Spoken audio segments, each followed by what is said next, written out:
Today I'm going to talk about cybersecurity and technical documentation.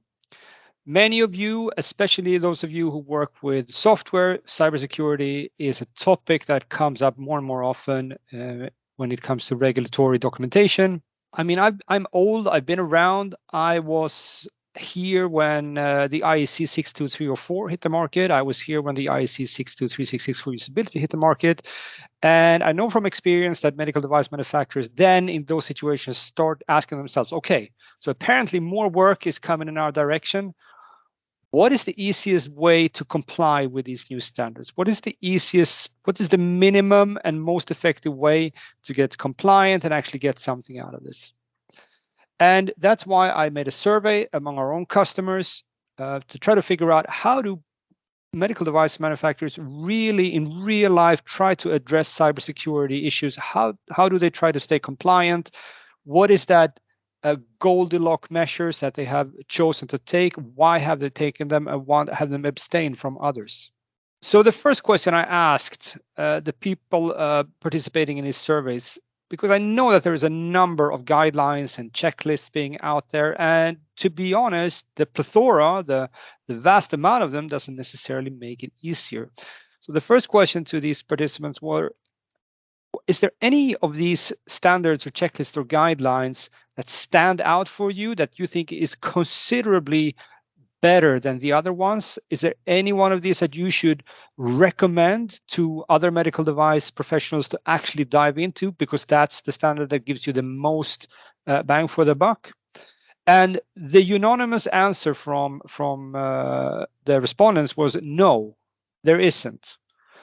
Being with the result that they have read through most of these and they do realize that there are overlaps, and you have to really dig into the matter of these standards to try to figure out what you are going to do for your company. Of course, if you're selling your products in the United States, the FDA cybersecurity guidelines is something that you really need to look at.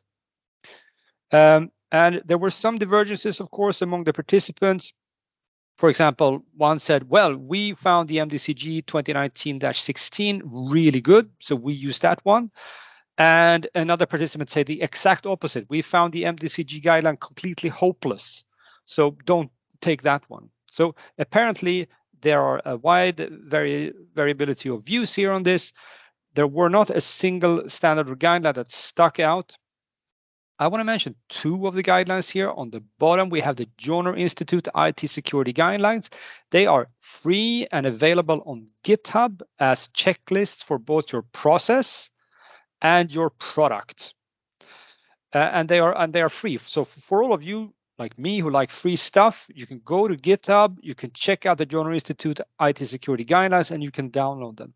The same goes for the OWASP Top 10. So if you want to get a feel for have I addressed the most common cybersecurity issues in today in a modern environment, go and take a look at the OWASP Top 10 list. OWASP is an open source organization. They have a lot of free content regarding cybersecurity that you can look into. You find them at owasp.org, I believe. And we have in Aligned Elements implemented both the Journal Institute IT Security Guidelines and the OWASP Top 10. So they are both available for Aligned Elements customers. The Journal Institute as a checklist, the OWASP Top 10 as a regulatory assistant. So you can leverage this information in your Aligned Elements project if you're an Aligned Elements customer. The second question I had was, what about processes and responsibilities? Are the cybersecurity activities separate processes, or are they part of existing processes? And here I also had divergent answers. Some of my respondents said that, okay, we're going to keep them separate in the beginning, and then step by step, we're going to incorporate them in our existing processes. And other companies, they made it part of existing processes already. Now, there are pros and cons with both these approaches.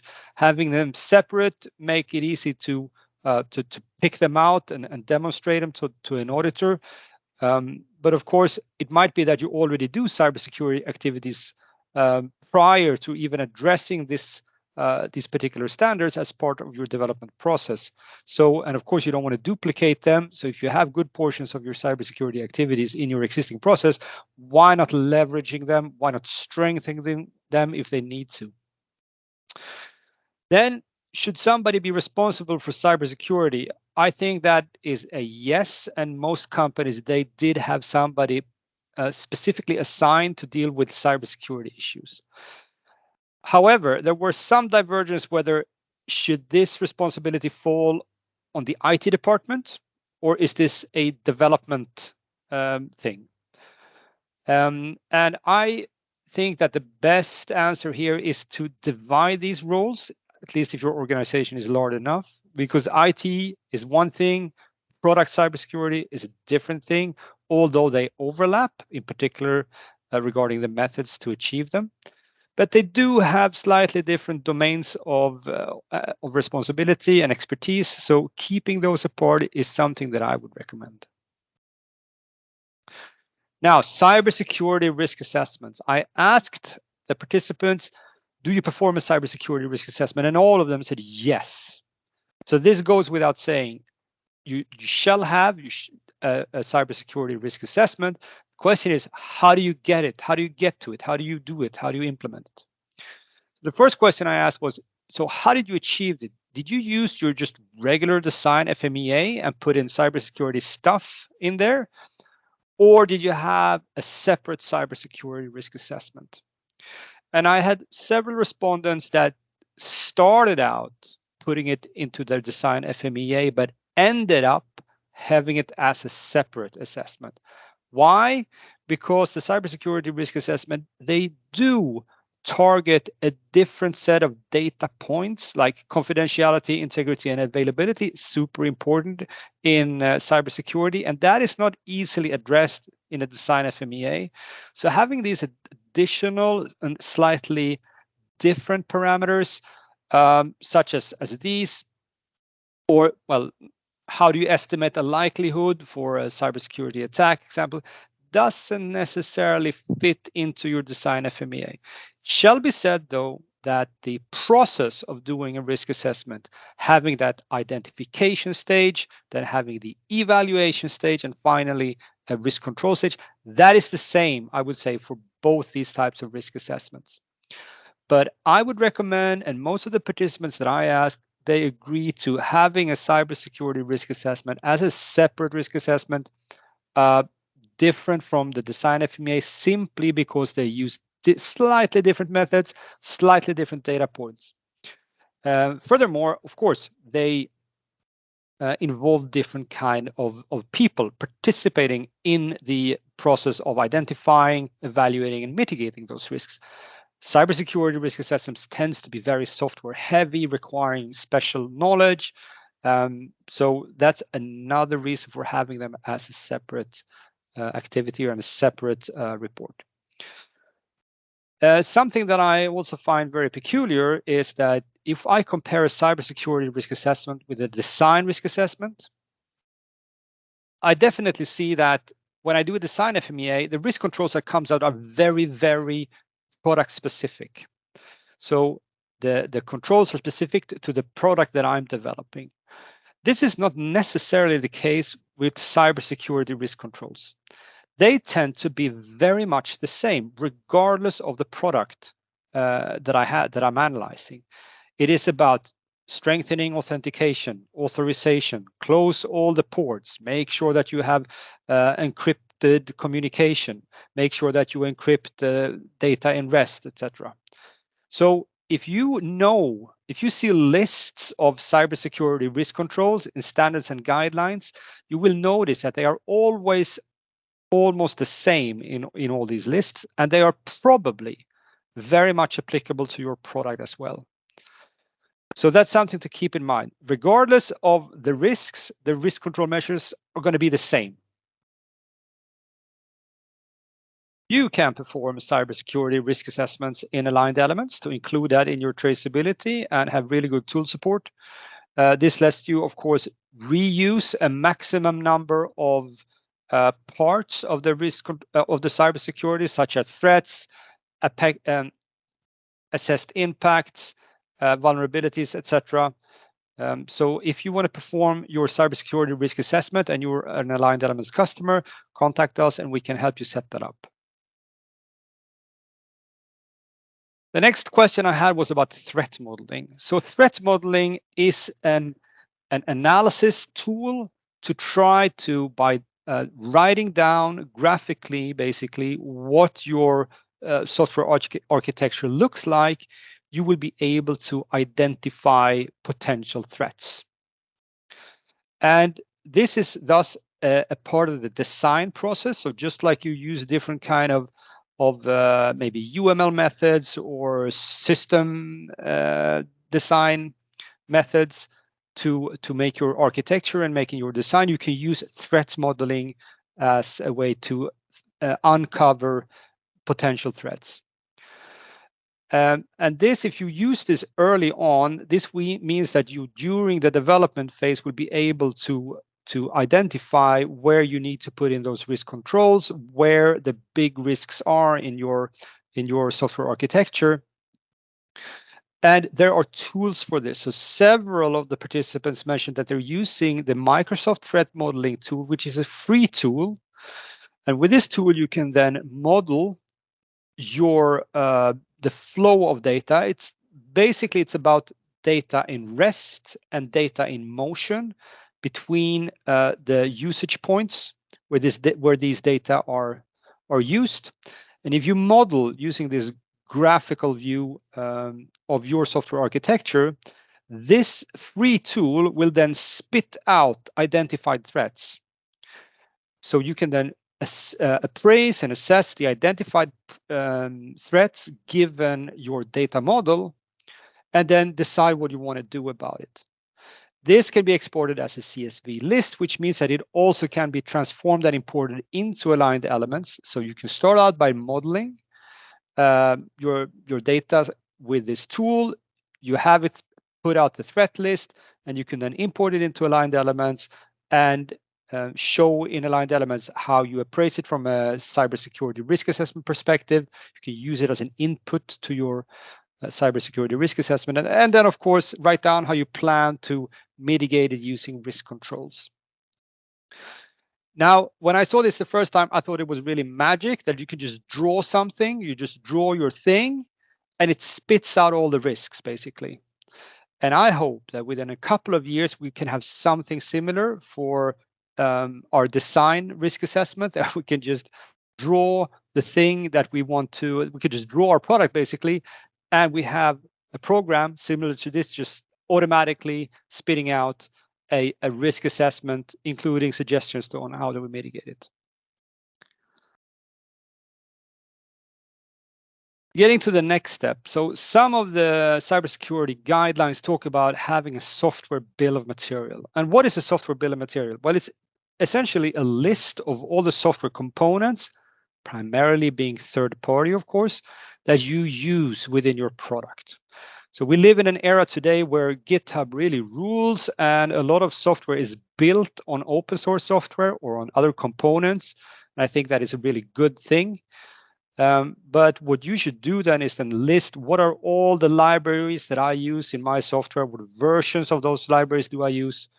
And the reason for this is we can, on one hand, have a really good configuration management, and then we can use this bill of material and check them against existing vulnerability databases. I don't know if this is something that is widely used, but there are national vulnerability databases in the United States and other countries where you really have lists of known vulnerabilities in commercial software and open source libraries.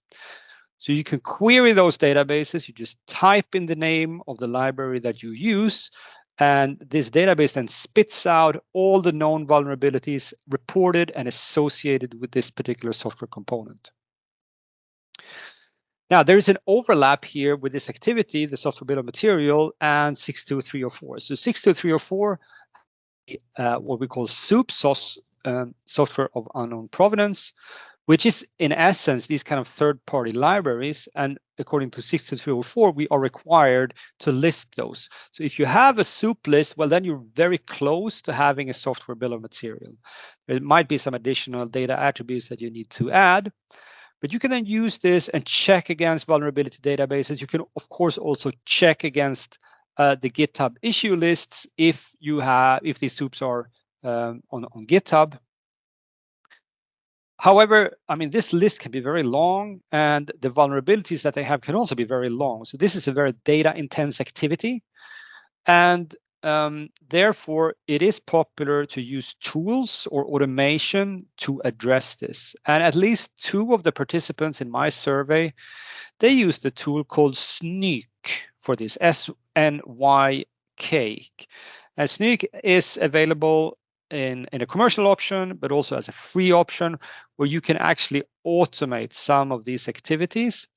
And when I asked the participants of the survey about the future, they said that this is definitely something that should be automated, that they think that they will automate. They also think that in the future there will be a wide range of tools available for these kind of activities, simply because they are very data intense, and that tooling can be really useful. Now, for some of you that are new to cybersecurity, you might ask, so what is the difference between a vulnerability and an issue and a bug? An issue and a bug, with them, I would categorize it as more of a malfunction in the software. It's a function that is working. Maybe the software hangs, maybe it throws an exception, etc. So there's something wrong with the implementation in terms of design. Vulnerability is more a security loophole. So that's also, of course, something that is not good with the software, but it doesn't necessarily mean that the implementation of the software is bad or that it doesn't work. It just means that there is a way in the software to get to information from a security perspective that shouldn't be there. So there are some overlaps between issues and bugs and vulnerabilities, but it makes sense to treat them separately, because I think they have separate origins and have separate effects on your device. You can, of course, keep your software bill of material in aligned elements as well. You can, for example, if you have a package configuration file, you can import that into aligned elements, and you will get individual items of all your software libraries, including their version, and you can then use this in your risk assessments later on if you want to assess them for risks. And the next thing I want to address is about penetration testing. And I think most of us 10 years ago, we hadn't really heard about penetration testing, but it's something that occurs and is mentioned in several of these guidelines. And penetration testing is then, from an outside perspective, trying to find a way into your software with a malicious intent to see if you can get to those assets that you try to keep secure. Penetration testing is something that is offered by a lot of service companies. So you can just Google on penetration testing, and you will find a lot of companies that provide this. Almost all the participants of my survey, they conduct this. They conduct penetration testing. They found it valuable. They used third-party suppliers to do this, with one exception. One company did it internally. And what it is meant to bring is to get that outside perspective on your software, of course. Like, if I give this to a malicious person, will he be able to then to penetrate my security walls that I have set up in order to prevent him through it? What you get from a penetration testing exercise is a number of observations and findings, and you can include them in your traceability as test results or as intermediate test results. You might, of course, want to address many of these observations. At least you should appraise them to at least assess and state, if you were not going to do anything about it, why you're not doing so, and why you think your software is secure enough, even though the penetration testing company have unearthed these kind of security holes. And if you are about to order a penetration testing from an external service provider, I found this graph to be very informative, and it gave me kind of the list of what is on the menu when you ask a penetration testing company to do something for you. And as you can see, that there are a number of flavors when it comes to penetration testing that you, as ordering a penetration test, can then ask for the service provider to include. So maybe I only want to do black box testing. I don't want to give the penetration service company access or a user in my software. The other flavor could be, for example, shall I include social engineering as part of the penetration testing? Then that's completely different from just trying to let a robot attack it, etc. So there are several different things that you can choose from here, like how aggressive should it be, etc. What is the approach? What is the scope? So keep this in mind. You can use this as a guideline for trying to articulate to a penetration testing service company exactly what you want to try to achieve and what you think that they should address and focus on.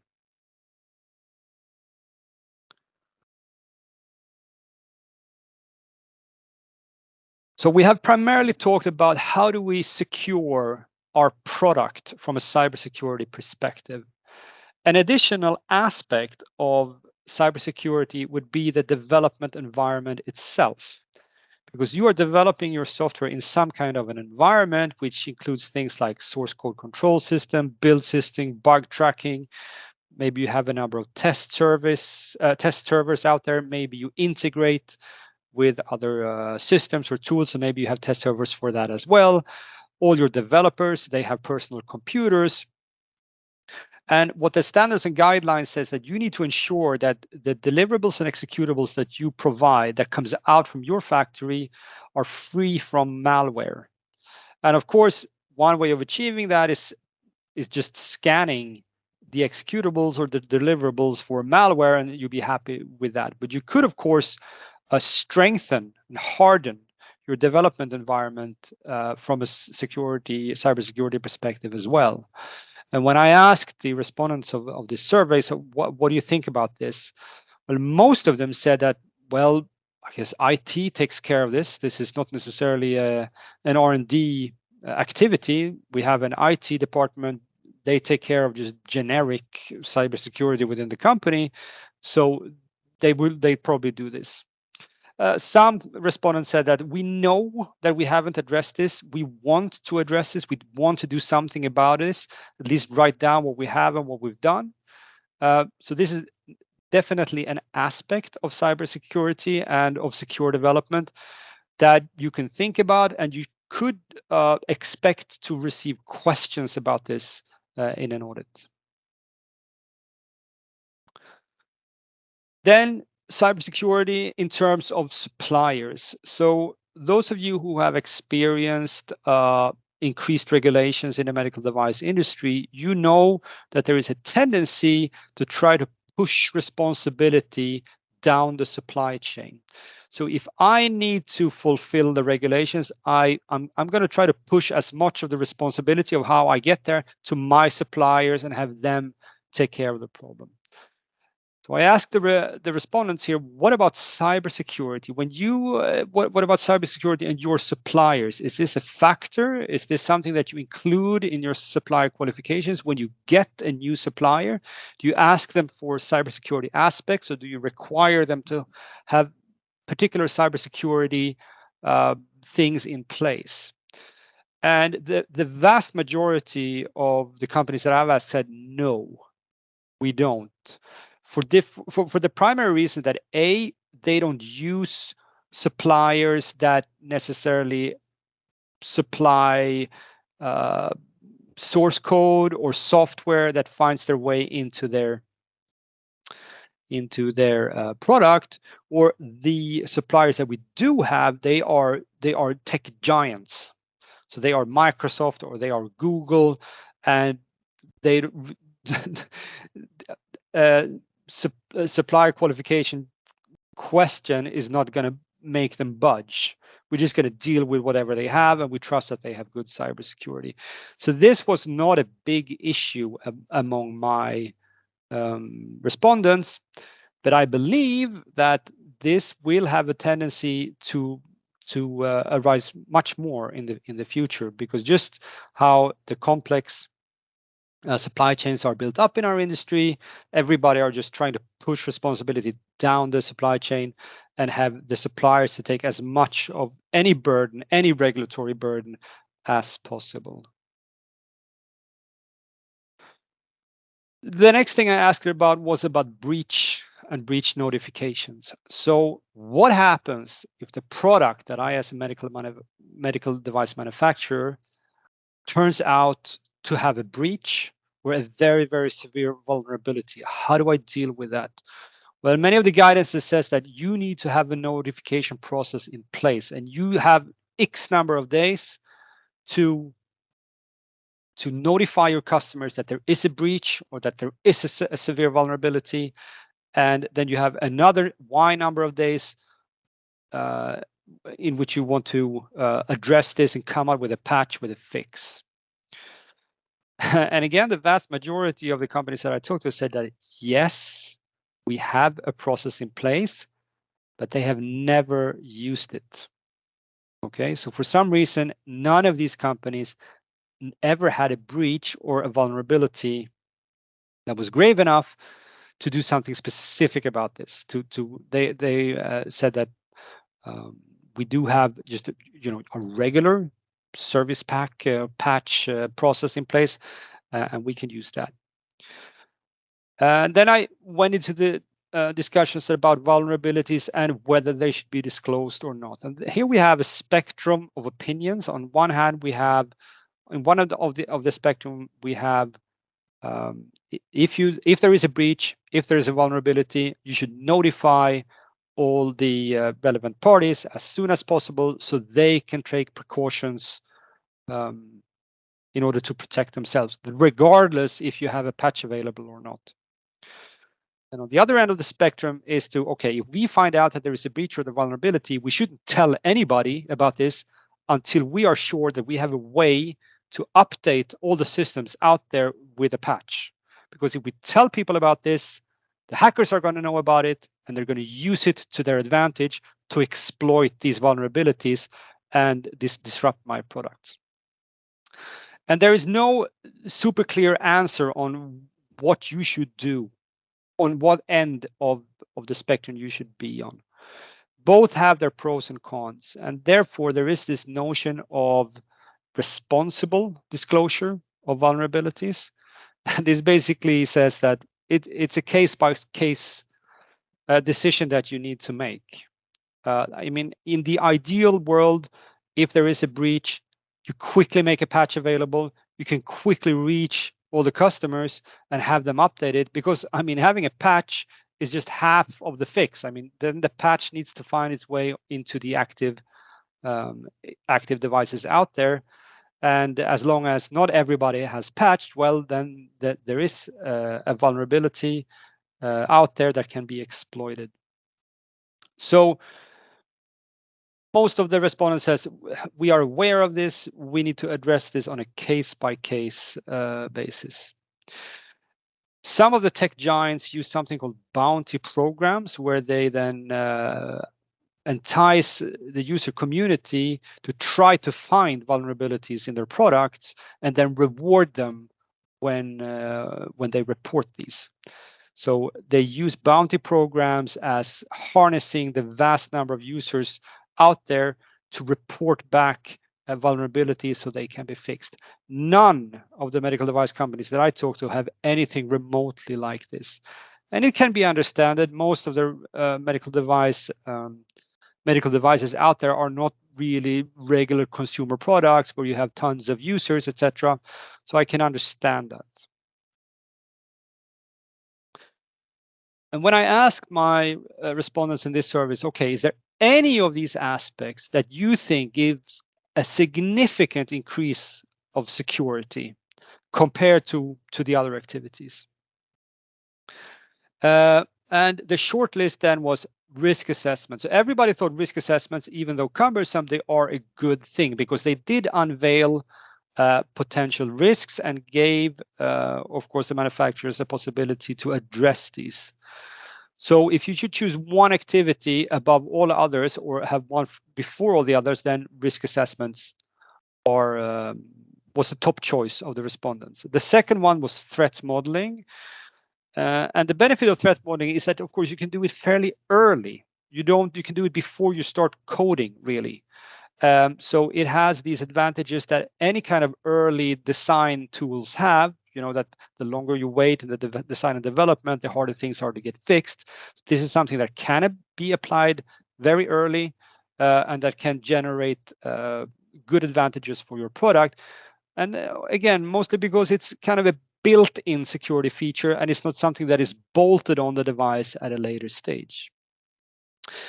Some said penetration testing was good, in particular because it unearthed security problems that they weren't aware of.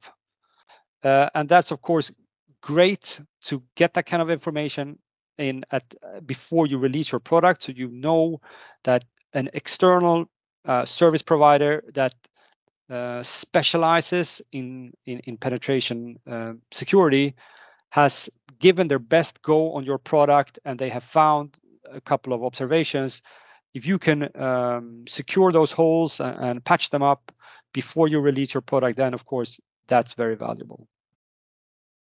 Then I turned this around and I asked him, okay, what was the most cumbersome work? Is there any part here that is really cumbersome? For those that didn't apply automated tools for keeping track of third-party software, like these software bill of materials and scanning vulnerability databases, this is, of course, a very time-intense activity. It takes a lot of effort. You get a lot of data, regardless if you want it or not, and then you need to appraise it, and that might be hard, etc. So that's cumbersome work. Threat modeling and risk assessments, even though they are recommended, they of course are very intense when it comes to working, as opposed to order somebody else to do penetration testing. That's fairly easy. You just give them your software and said, try to break in. That doesn't involve a lot of work. Of course, if they have observations, then that's the questions, but ordering it is fairly easy. So we hope that we will find more tools and automation benefits in the future in these areas, so people can focus on those things which are more beneficial and gives more bang for the buck to you as a medical device manufacturer. Finally, and this goes a little bit back to the general scope of the discussion that I had with these companies. Most of them were in a situation where, okay, we have done this once now. We have done our best to implement as much as possible of cybersecurity activities. We have run through it once with one or two products, and we think that there are things that we can improve. So I asked them, okay, given that you have an unlimited amount of money and an unlimited amount of resources, where would you put those resources and money and time in order to improve your cybersecurity stance? And I got in response a wide range of different answers. So some said post-market surveillance. When it comes to cybersecurity, we're not doing much there at all right now, but it should be possible to do, and it should be possible to do this in an automated way, just because we have those vulnerability and bug tracking databases free online for many of the third-party softwares. So definitely an area where we can improve. Then, even though they had written down a lot of procedures and processes and SOPs, the team executing them were not necessarily highly trained in cybersecurity matters. There was apparently potential here as well. Some said that now, with hindsight, we realize that a lot of the activities that we've made is more of the bolted on kind, like reactive measures. It could be more cost efficient if we had applied cybersecurity thinking much earlier in the development process. If we would have done threat modeling earlier and deeper, we could have secured our product by design a lot more than trying to bolt things with malware scans and penetration testing afterwards.